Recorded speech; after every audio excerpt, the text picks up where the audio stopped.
Les invitamos a escuchar el Catecismo de la Iglesia Católica, dirigido por Monseñor José Ignacio Munilla.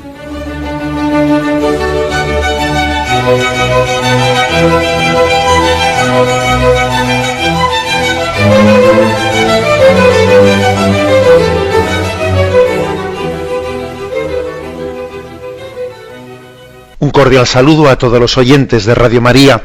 Un día más, con la gracia del Señor, proseguimos el comentario del Catecismo de nuestra Madre la Iglesia. Y queremos hoy concluir el apartado que explica el título de Hijo Único de Dios. Después de que ya habíamos explicado el nombre de Jesús, el título de Cristo. Estamos en el programa anterior, dedicamos una primera sesión y con la de hoy terminamos a la explicación de Hijo Único de Dios, dentro de esta parte del credo referente a la cristología. Es el punto 444 en el que habíamos quedado. Los evangelios narran en dos momentos solemnes el bautismo y la transfiguración de Cristo. En ellos narran que la voz del Padre lo designa como su Hijo amado. Lo interrumpo ahí, luego continuamos la lectura. Recordáis los dos textos, uno del bautismo del río Jordán, Mateo 3, 17. Bautizado Jesús, salió luego del agua, y en esto se abrieron los cielos, y vio al Espíritu de Dios que bajaba en forma de paloma y venía sobre él.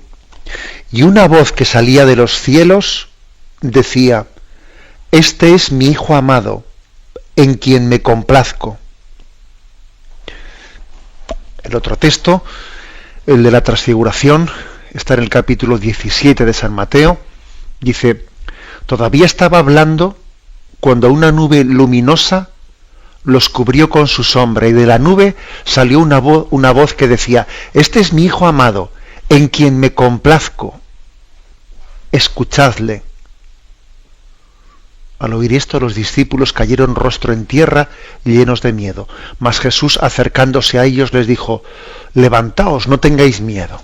Bueno, son dos episodios, el del bautismo en el río Jordán y el de la transfiguración que tiene lugar en el monte Tabor. Pues son dos episodios que llamamos de teofanía, de manifestación del misterio de Dios, de la gloria de Dios. Son como un adelanto de la gloria manifestada por Cristo, especialmente en su resurrección y en su glorificación. El bautismo en el río Jordán y la transfiguración. Bueno, en los dos textos, el Padre, escuchamos ahí una voz misteriosa del Padre, que, fijaros, el Padre ha hablado siempre a través del Hijo, a través de Jesucristo, ¿no? Lo novedoso de estas teofanías es que podemos escuchar de una manera misteriosa la voz del Padre que nos habla del Hijo. Y eso es verdaderamente singular. Nosotros al Padre le escuchamos en el Hijo. El Hijo habla las palabras que el Padre le ha comunicado. Pero en estos dos episodios, por eso tienen tanta fuerza, ¿no? Porque el Padre, aunque sea brevemente, pero habla del Hijo. ¿Y qué dice? Dice del Hijo que es su Hijo amado y que en él se complace. Este es mi Hijo amado, en quien tengo mis complacencias, escuchadle. Es decir, es un episodio en el que hay una mostración, o sea, el Padre muestra, el Padre se revela y revela la intimidad intratrinitaria, la descubre, la desnuda. Él nos está mostrando lo que es más íntimo para él. No hay nada que yo tenga más querido. Este es mi Hijo amado. Por lo tanto, en primer lugar, una revelación. ¿Y qué es lo que nos revela? Pues que para conocerle a Dios tenemos que entender la relación que hay entre las personas divinas. O sea, Dios no es un un ser solitario, sino que su personalidad es relacional. Entonces el padre no es padre sin el hijo no es hijo sin el padre. ¿Os acordáis que cuando hablamos del tema de la Trinidad, recuerdo que os puse esa especie de acertijo? A ver, ¿qué es antes? ¿El padre o el hijo? Y decíamos que lo típico es que se pique, como se dice, ¿no? Ya has picado, ya has caído. Pues uno dice, no, primero es el padre y luego el hijo. Y digo, no, vamos a ver, el padre es padre desde que el hijo es hijo, no comienza a ser padre sino desde que el hijo comienza. O sea, es decir, no hay padre sin el hijo, ni no hay hijo sin el padre, evidentemente, ¿no? Bueno, en eso que podemos decir de nosotros, cuantísimo más de Dios, donde el padre y el hijo son eternos. O sea, que Dios nos está revelando que su personalidad es relacional. El padre se entiende amando al hijo y el hijo se entiende como amado por el padre, y el amor que entre los dos se tienen es el Espíritu Santo. Por lo tanto, bautismo en el río Jordán y transfiguración, momentos claves en los que escuchamos la voz del Padre, que nos habla del Hijo, excepcionalmente, ¿no? Y nos dice qué relación tienen entre ellos. Este es mi Hijo amado, en quien tengo mis complacencias. Es decir, el gozo del Padre es el Hijo, el gozo del Hijo es el Padre. Esto es importante. Si esto lo entendiésemos en profundidad, sin duda alguna captaríamos mucho mejor el Evangelio. Por ejemplo, pues cuando Jesús nos puso la famosa parábola del hijo pródigo, de un padre que tenía unos hijos, y claro, él se complacía con sus hijos, pero sus hijos no se complacían con el padre, por lo visto, porque se escaparon de casa, etcétera.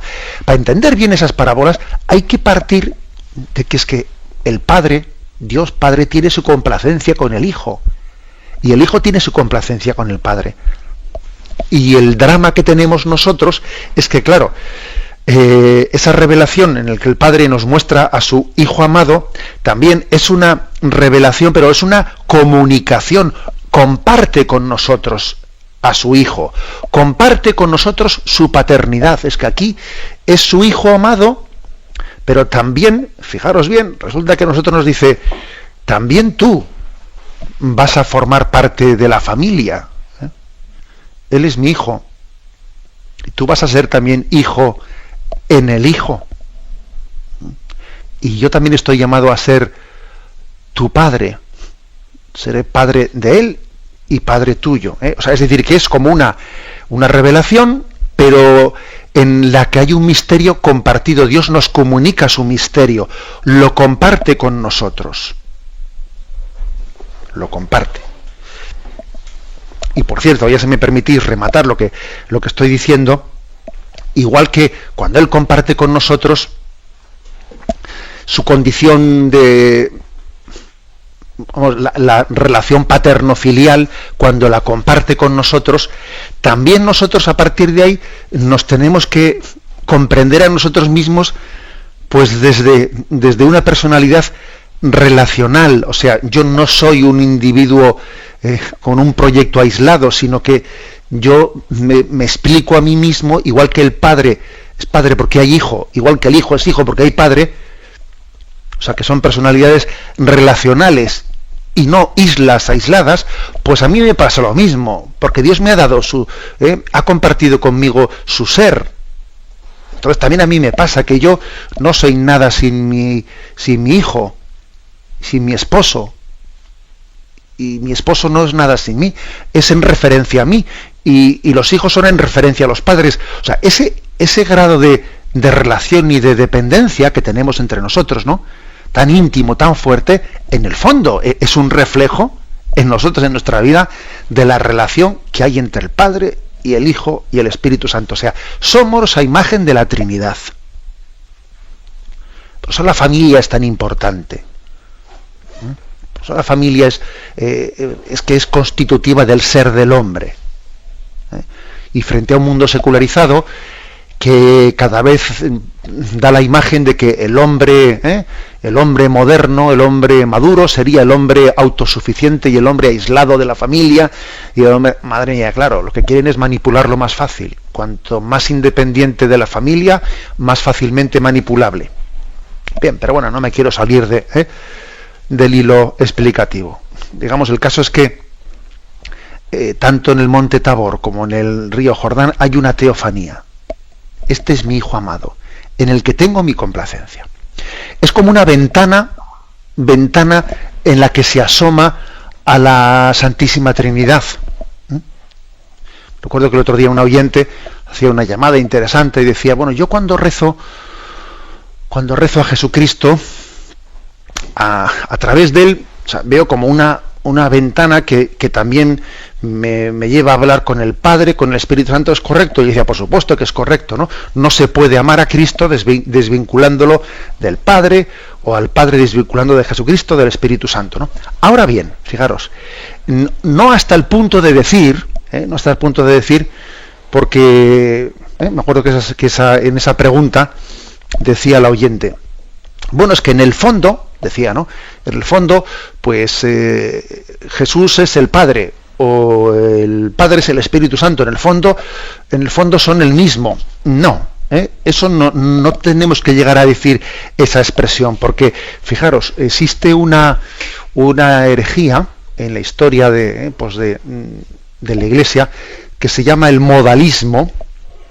El modalismo, ¿qué significa eso? Pues esa herejía lo que venía a decir es que decir el Padre, el Hijo, el Espíritu Santo es un modo de hablar. O sea, es decir, Dios es Padre, es un modo de decirlo, Dios es Hijo, es un modo de decirlo. O sea, es como Dios adquiere modos distintos de aparecerse.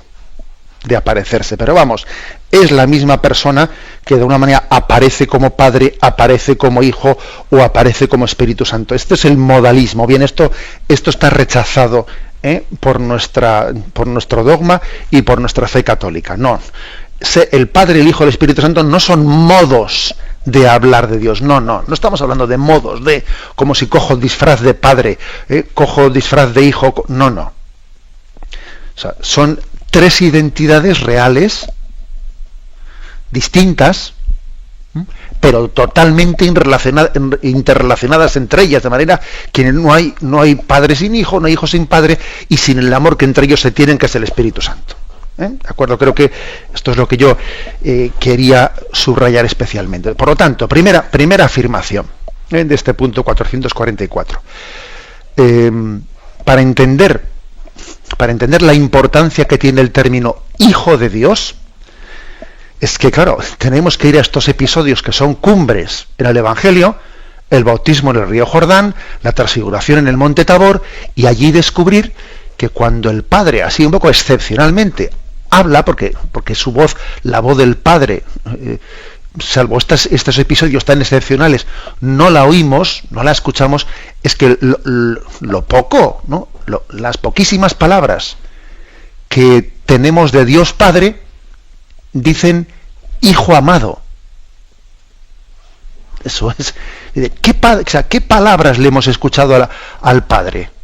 A Dios Padre. Hijo amado. Este es mi Hijo amado, en quien tengo mi complacencia.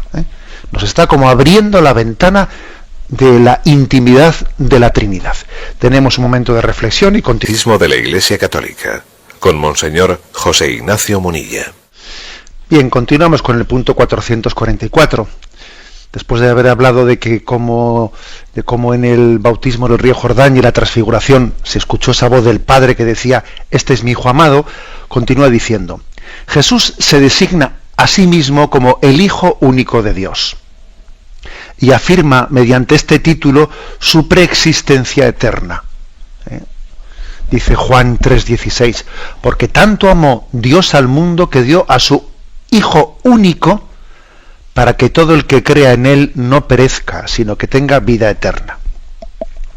Claro, hablar del Hijo único del Padre, pues también nos hace, o sea, está matizando de una gran manera, porque ya dijimos que el título Hijo de Dios en el Antiguo Testamento se utilizaba de una manera más amplia, más genérica, También se les llamaba hijos de Dios a los reyes y al pueblo de Israel y a los ángeles. Y ya, pero claro, cuando decimos ya hijo único de Dios, ya parece que estamos concretando de una manera, o sea, que hay una filiación que en el sentido propio de la palabra solamente se le puede aplicar a una persona. ¿Y quién es ese hijo único del Padre? Jesucristo, así se manifiesta él. Y para que quede clara esa, digamos, esa identidad única e irrepetible que es la de Jesucristo, habla de que este hijo único de Dios es preexistente. Antes que Abraham existiese, ya existía yo.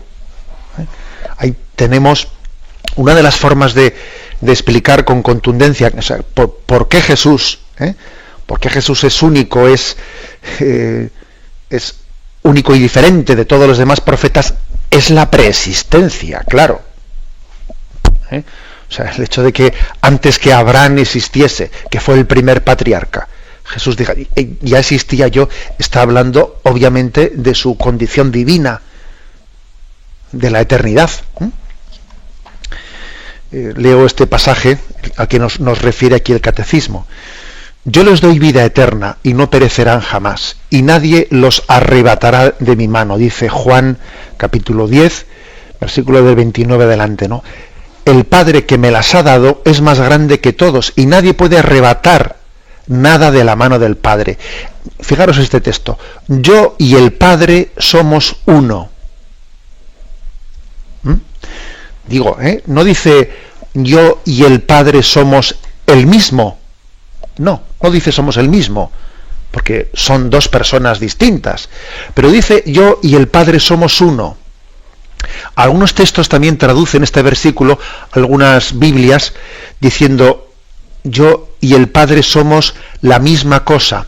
No dice la misma persona, fijaros. Es que es curioso, porque el término griego es un término verdaderamente matizado. Yo y el Padre somos uno, o yo y el Padre somos la misma cosa. Es decir, hablando de la misma naturaleza.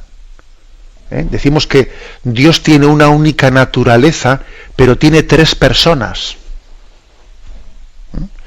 No dice somos el mismo, somos uno. Somos la misma cosa, somos la misma naturaleza. Bueno. Bien, continúa diciendo, los judíos trajeron otra vez piedras para apedrearle. Jesús les dijo, muchas obras buenas que vienen del Padre os he mostrado, ¿por cuál de ellas me apedreáis? Le respondieron los judíos, no queremos apedrearte por ninguna obra buena, sino por haber blasfemado, porque tú siendo hombre, te haces a ti mismo Dios. Claro, los judíos entendían perfectamente que eso que estaba diciendo Jesús, que Él es el Hijo único del Padre, que el Padre y yo somos uno, claro, eso era una blasfemia. Decían, trae piedras que... O sea, es decir, lo que supone el título Hijo de Dios utilizado de esta manera por Jesucristo, para los judíos estaba claro que era una blasfemia. Claro, lo que ocurre es que no era una blasfemia porque verdaderamente lo era. Pero a nosotros esa reacción de los judíos de escándalo nos ayuda. O sea, para nosotros es reveladora de que verdaderamente, claro, es que Jesucristo está manifestando su identidad divina. Continúa diciendo, Jesús le respondió, ¿no está escrito en vuestra ley, yo he dicho dioses sois? Si llamáis dioses a aquellos a quienes se dirigió la palabra de Dios y no puede fallar la Escritura, aquel a quien el Padre ha santificado y enviado al mundo, ¿cómo le decís que blasfema por haber dicho soy hijo de Dios? O sea, Jesús les dice, oye, vosotros en el Antiguo Testamento utilizáis la palabra soy hijo de Dios. ¿Por qué pues ahora me decís a mí que yo soy blasfemo por utilizar ese término? Claro, pues porque Jesús está de alguna manera provocándoles, ¿no? Obviamente porque la está utilizando de una manera especial, porque está hablando no de ser hijo de Dios, sino de ser el Hijo único de Dios. Y está hablando que es preexistente, que antes de que Abraham existiesen ya existía. Y está diciendo que el Padre y yo somos una sola cosa. Claro, o sea, Jesús está utilizando esa expresión pues de una manera única. Es como si se dijese, ¿no? Vamos a ver, Jesús y el Padre, Jesús es hijo único del Padre por naturaleza, y nosotros lo somos por gracia, por participación. Bueno, pues algo parecido a lo que nosotros entendemos en nuestra familia con el adoptar un hijo. Adoptar un hijo. Una cosa es un hijo natural y otra cosa es un hijo adoptado.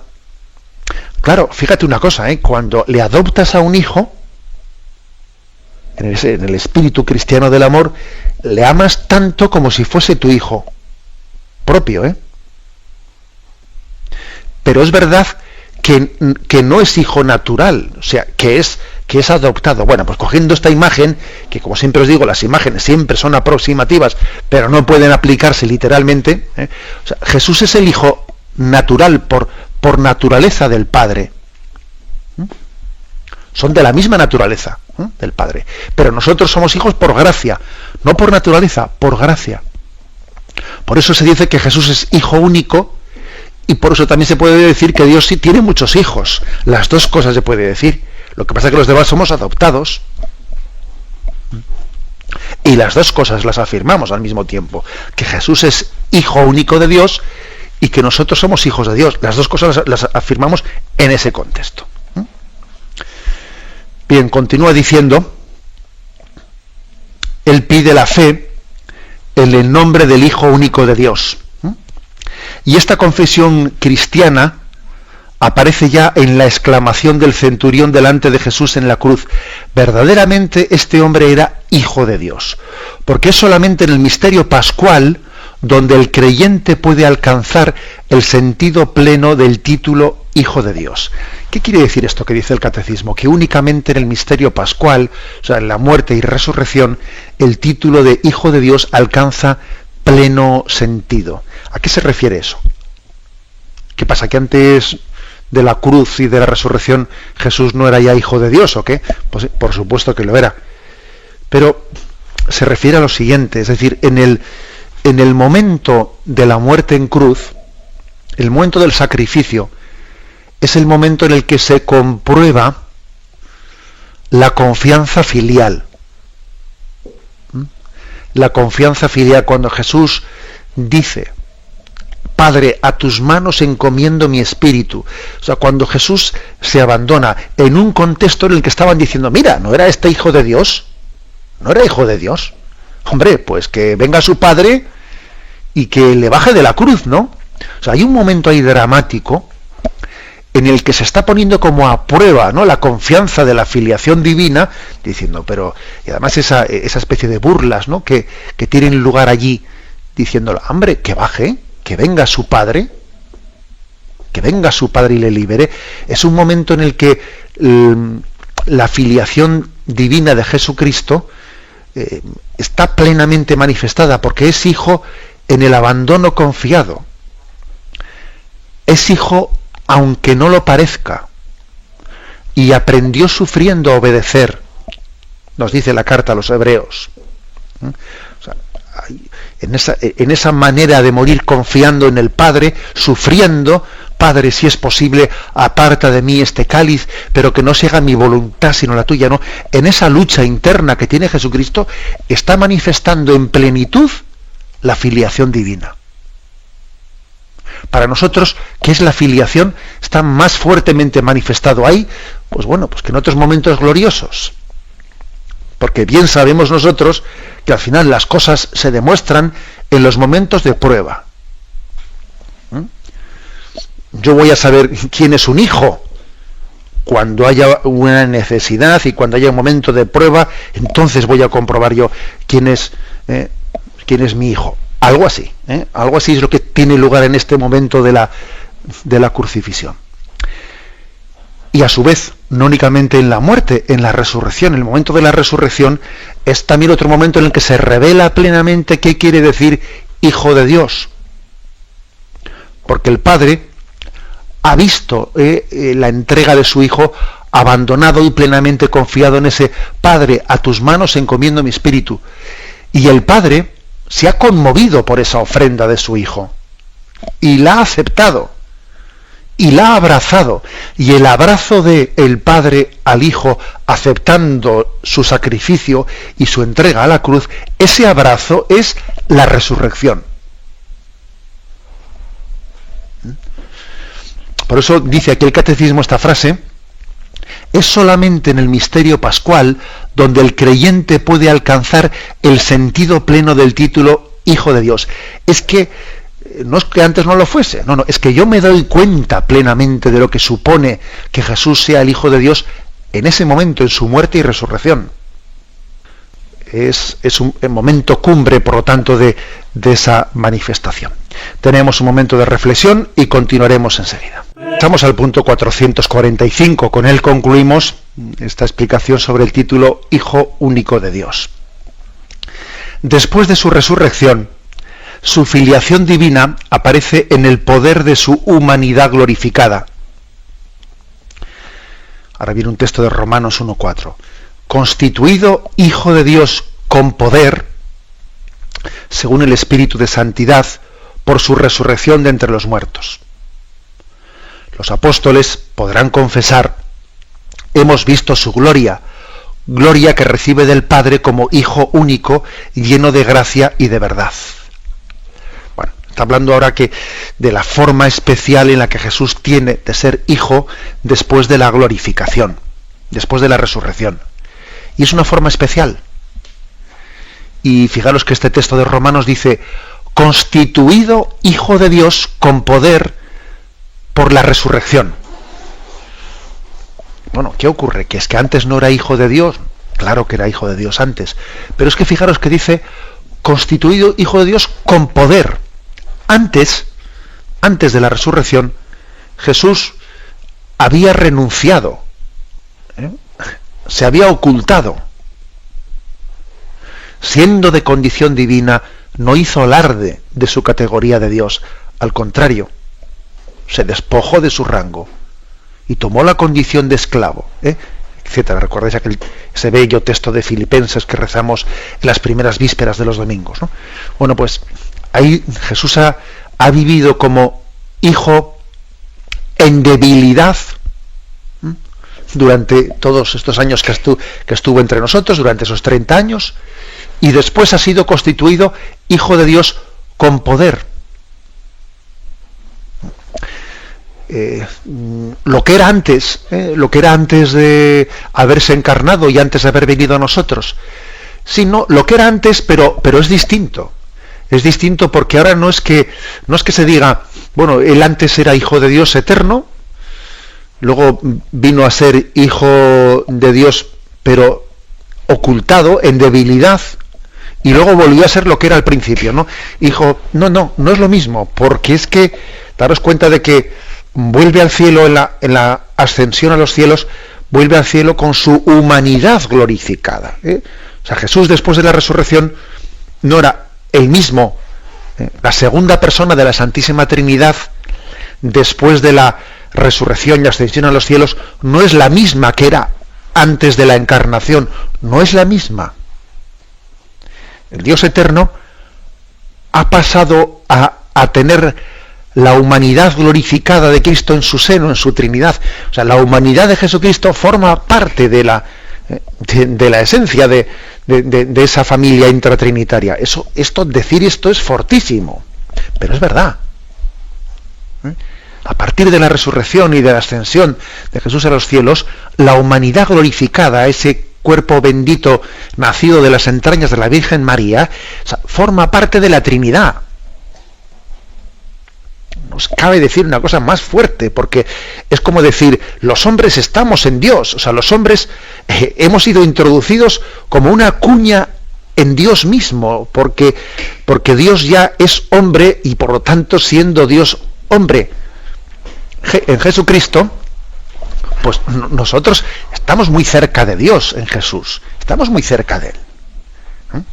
Y en este momento, Él es Hijo de Dios con poder. La expresión con poder nos tiene que quitar pues esas nostalgias que a veces solemos tener, nostalgia de decir, si yo hubiese vivido en tiempos de Jesús, si yo hubiese, como los apóstoles, le hubiese visto pasar, como cuando dice, ¿no? Pues que pasaban los discípulos, pues pasó Jesús y estaba Juan Bautista con sus discípulos y les dijo: ahí está el Cordero de Dios, seguidle. Y entonces le siguieron: Maestro, ¿dónde vives? Venid y lo veréis. Fueron y le siguieron. Eran como las 4 de la tarde. O sea, cómo se sintieron fascinados por aquel encuentro, por aquel primer encuentro con Jesús, hasta el punto de que se acordaban hasta la hora en la que se habían visto con él por primera vez, ¿no? Como cuando les dices a unos enamorados: ¿dónde os conocisteis? Y se acuerdan con perfección: nos conocimos en tal sitio, nos presentó no sé quién, ella me dijo, yo le respondí. Algo así, ¿no? A veces tenemos nostalgia de haberle conocido a Jesús pues de esta manera como le conocieron los apóstoles, pero no tenemos que tener nostalgia, porque en este momento Jesús está constituido Hijo de Dios con poder, lo que no era entonces cuando le conocieron los apóstoles. Es decir, él puede ejercer ahora su condición de Hijo de Dios con más poder y más capacidad, ¿no?, de beneficio hacia nosotros que el que tenía entonces, porque entonces estaba despojado de su condición divina y estaba ocultado. Y ahora, sin embargo, está glorioso en el cielo y ejerciendo con pleno poder su filiación divina. Luego, no tengamos nostalgia, no la tengamos. Seamos amantes del Cristo glorioso. Y además tengamos en cuenta que aunque nosotros, lógicamente, recurrimos una y mil veces a los evangelios, porque en ellos no se nos narra la vida de Jesús, recordemos que en este momento, nosotros leemos el Evangelio, pero en este momento Jesús está glorificado en el cielo. Y ese que manifiesta en los distintos pasajes del Evangelio, que es ser hijo, etcétera, cómo se vive la filiación divina, en este momento está glorificado a la derecha del Padre, ejerce con pleno poder su filiación divina y es más eficaz, o sea, es más eficaz para enviarnos al Espíritu Santo y para que eso que leemos en los Evangelios pueda hacerse vida en nosotros.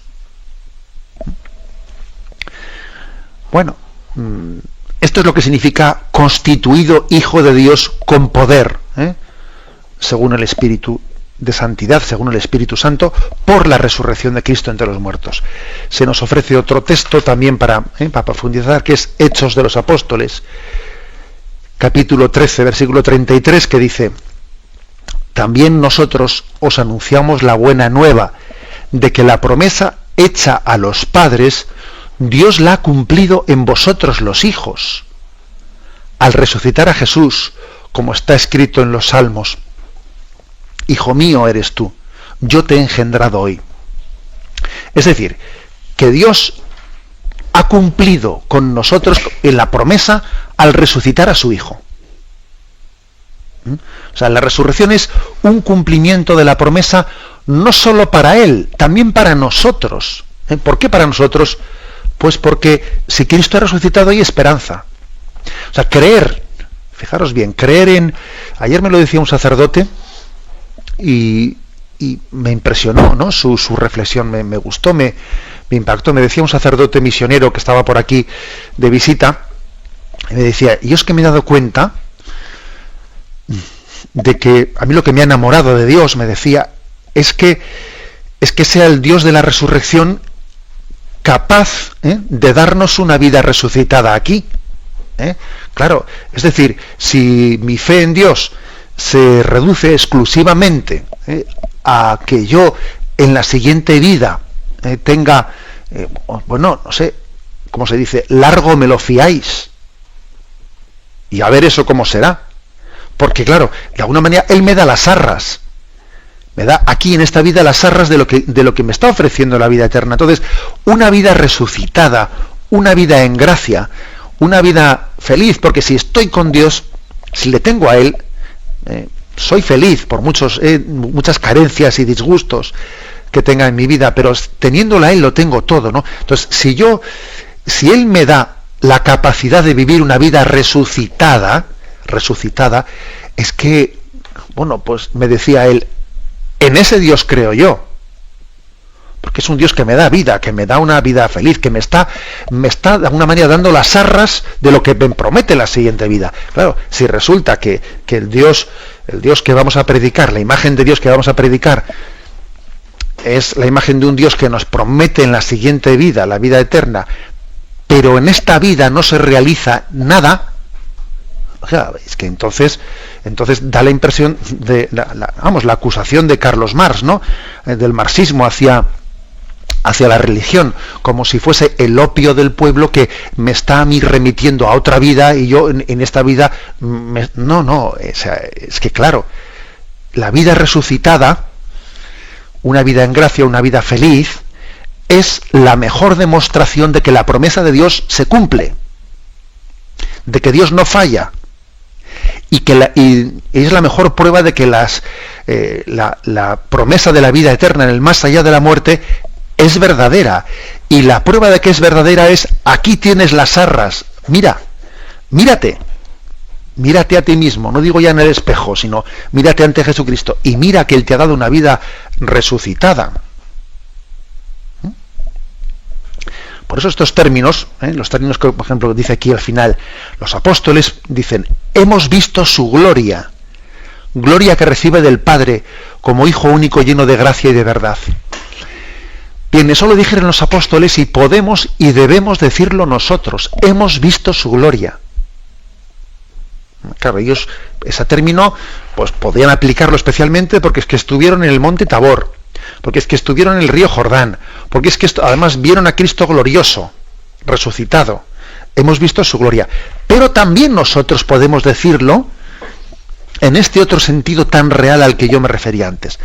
He visto la gloria de Dios, he visto su misericordia, he visto su paciencia, he visto cómo ha tenido la paciencia de Dios de transformar mi odio y de llegar a perdonar, que eso ha sido un milagro. Y he visto cómo ha tenido Dios la paciencia de que mi avaricia por el dinero pues haya transformado en generosidad, compartiendo mis bienes con los necesitados. Y he visto su gloria. Eso también es ver la gloria de Dios. Ver cómo Dios es capaz de hacer un milagro en nosotros. Ver la gloria. Hay distintas formas de ver la gloria. Y todas ellas se conjugan, por supuesto. Ver la gloria de Dios es también ver sus obras en el mundo y en nosotros. Jesús dice: si no me creéis a mí, creed a mis obras. Y hay mucha gente, por ejemplo, que ha descubierto la gloria de Dios pues en unas religiosas trabajando por los pobres, porque han visto sus obras, que dan gloria a Dios. O hay muchas personas que han visto la gloria de Dios viendo cómo ha transformado sus corazones mezquinos. He dicho: venga, deja ya de odiar, deja ya, entierra ese corazón y que nazca un corazón nuevo. Ver la gloria de Dios, en este sentido espiritual, en este sentido pleno de la palabra y personalizado de este término.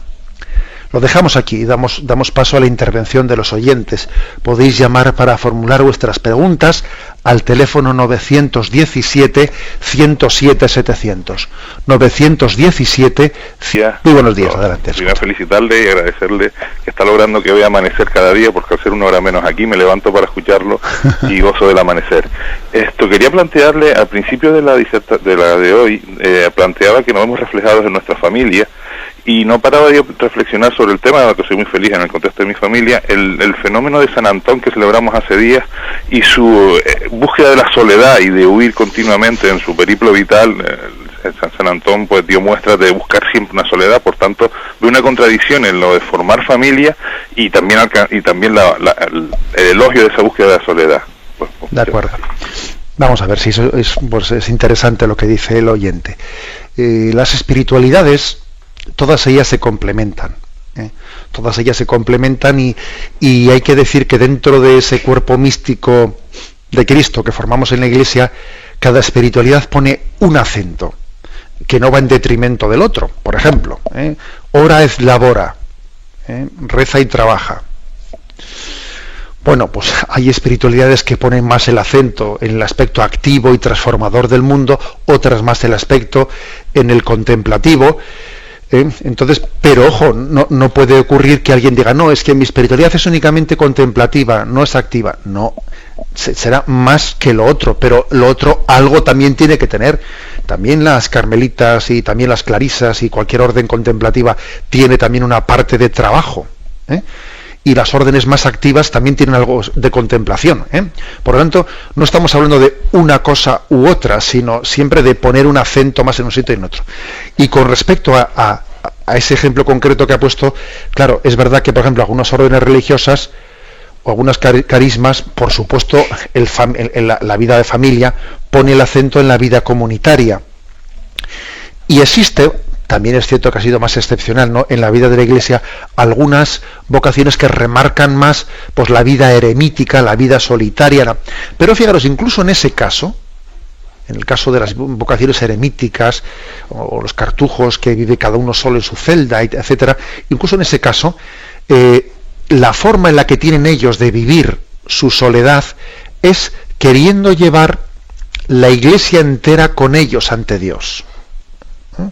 No es me aíslo del mundo porque no me interesa, no, es yo vivo mi consagración, el sacrificio de mi vida de esta manera y llevo la Iglesia entera conmigo en mi soledad y la ofrezco al Padre. Es decir, es como hacer un ofrecimiento de un sacrificio que obviamente es un sacrificio el desprenderse, bueno, pues de una vida comunitaria en ese sentido. Yo sé que uno dirá, bueno, pues para mí el sacrificio es la vida comunitaria. Es verdad también. Vamos a ver, el mayor sacrificio puede ser para uno la vida comunitaria. Pues en una familia en la que la convivencia es complicada porque hay caracteres muy opuestos. En una comunidad religiosa en la que, madre mía, que a veces yo soy decir, mira, la mujer y el marido lo has elegido tú, pero cuando alguien entra en un convento, en un monasterio, tú no has elegido al que va a vivir contigo allí de compañero. Y tiene su mérito el convivir con alguien que tiene un carácter que tú... O sea, también la vida comunitaria es mortificante. También la vida en soledad es mortificante. Aquí lo importante es que lo vivamos con un sentido complementario. O sea, que si yo vivo en familia o vivo en comunidad religiosa, ello no sea una especie de excusa para que yo no aprenda a quedarme a solas con Dios. Y si yo tengo una vocación más solitaria, más eremítica, que eso no sea una excusa para que yo sea un raro y un individualista. O sea, que quiere decir que las vocaciones se ponen acentos más en unas y en otras, pero siempre es inherente a nuestra vocación cristiana el sentido comunitario, siempre, aunque seas un ermitaño. También él tiene, ¿no?, el sentido de comunión como inherente a su vocación. Damos paso a un siguiente oyente. Buenos días. Buenos días. Buenos días, le escuchamos. Monseñor, soy Reyes. Bien. Mire, querría hacerle una pregunta. En mi corazón siento que el Espíritu Santo es el aliento del amor de Dios, derramado sobre nosotros. Lo mismo que lo derramó sobre la Virgen María y nuestro Jesús apareció en ella, se engendró en ella. Y también decirle que me da la impresión de que es la persona de la Santísima Trinidad la más desconocida en la Iglesia.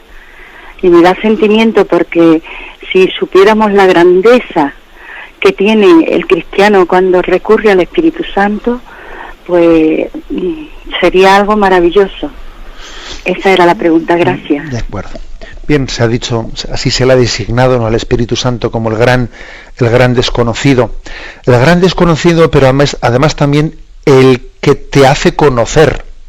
Lo que es curioso, ¿no?, que siendo él muy desconocido, sin embargo él es el que nos permite conocer al Hijo y conocer al Padre, ¿no?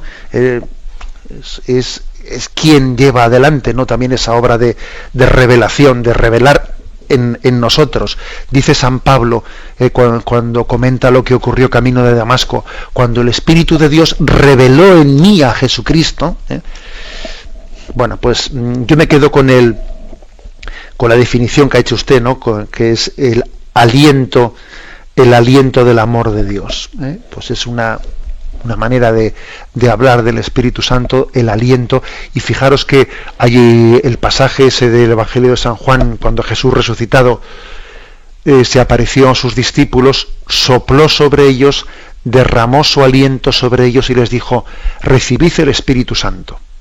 A quienes les perdonéis los pecados les quedan perdonados. Pero a mí, me llama la atención ese signo externo que hizo, que fue soplar su aliento sobre ellos.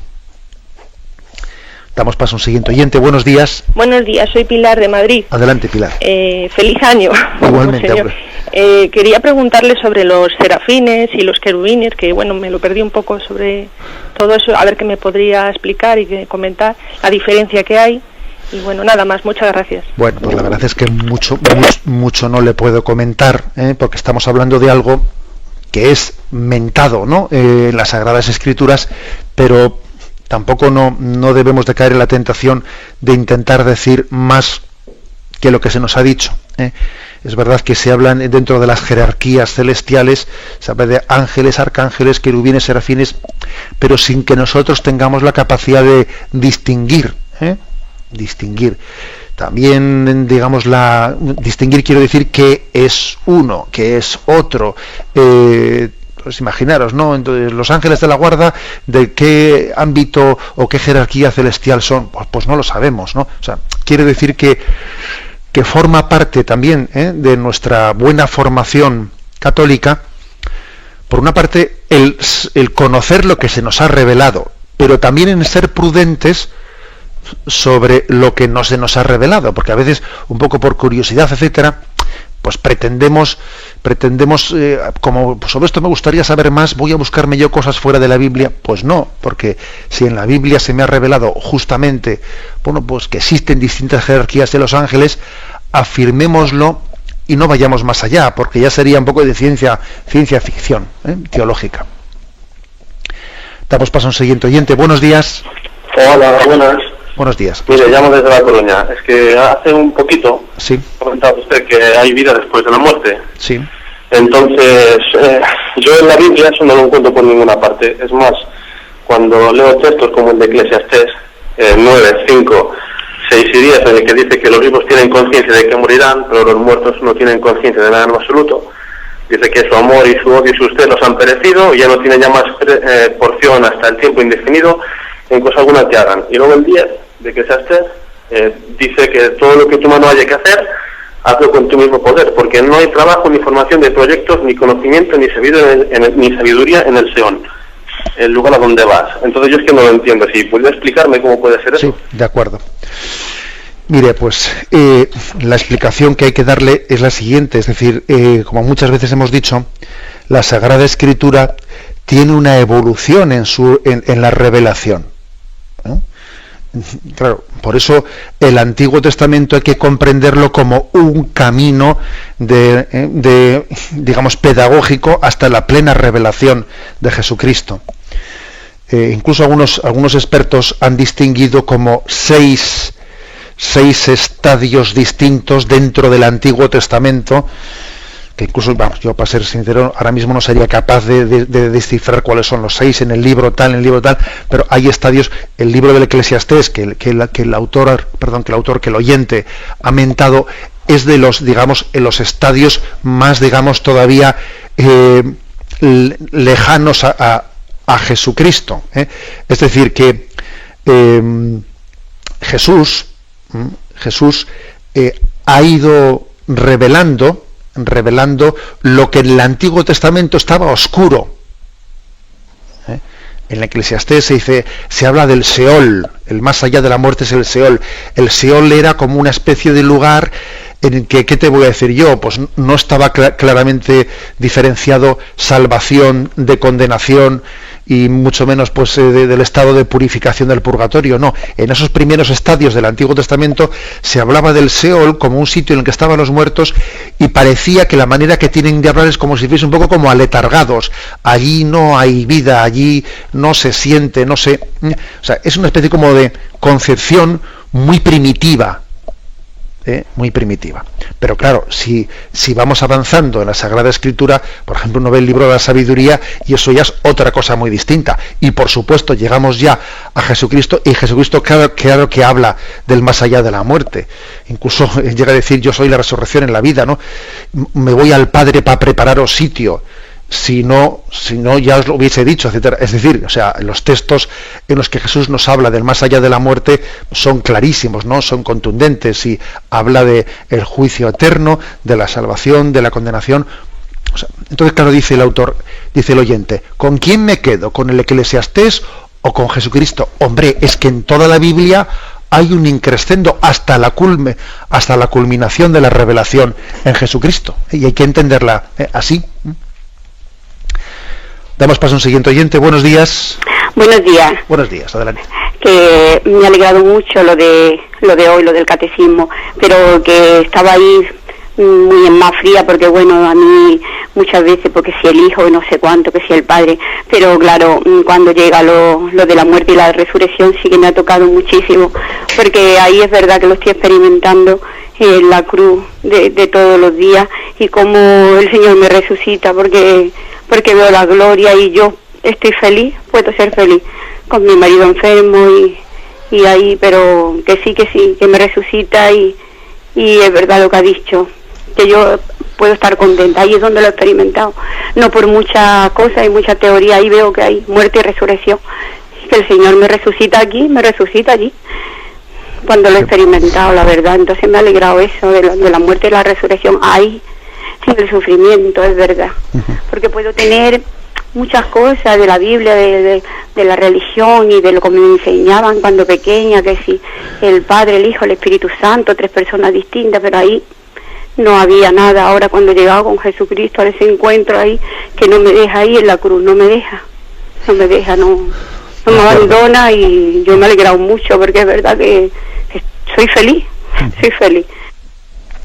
Me alegro mucho de su testimonio, obviamente que es la mejor lección y es la mejor catequesis, un testimonio. Fijémonos que al final, digamos, la espiritualidad profunda, la religiosidad profunda, es aquella que integra doctrina y experiencia. Doctrina y experiencia, porque ¿de qué serviría una doctrina sin personalizarla? ¿Y de qué serviría una experiencia interior subjetiva, en la que en el fondo no sabes si es verdadera o falsa, si te la has inventado tú o qué? Si Dios también no te da luz en ella, ¿no? O sea, no te ayuda a discernirla como una revelación suya. O sea, la doctrina sin experiencia, mal. La experiencia sin doctrina, mal. Quiere decir que el mejor signo de una sana espiritualidad y de una sana religiosidad es el conjugar bien la doctrina y la experiencia, la ortodoxia y también la ortopraxis, que se dice, ortodoxia y ortopraxis. O sea, es decir, ser ortodoxos en la doctrina, pero también tener una vida coherente, ortodoxia y ortopraxis, ¿no? Doctrina y experiencia. Cuando todo eso se conjuga, es cuando pues descubrimos, ¿no?, que es un don de Dios equilibrado. Me despido con la bendición de Dios Todopoderoso, Padre, Hijo y Espíritu Santo, descienda sobre vosotros. Alabado sea Jesucristo.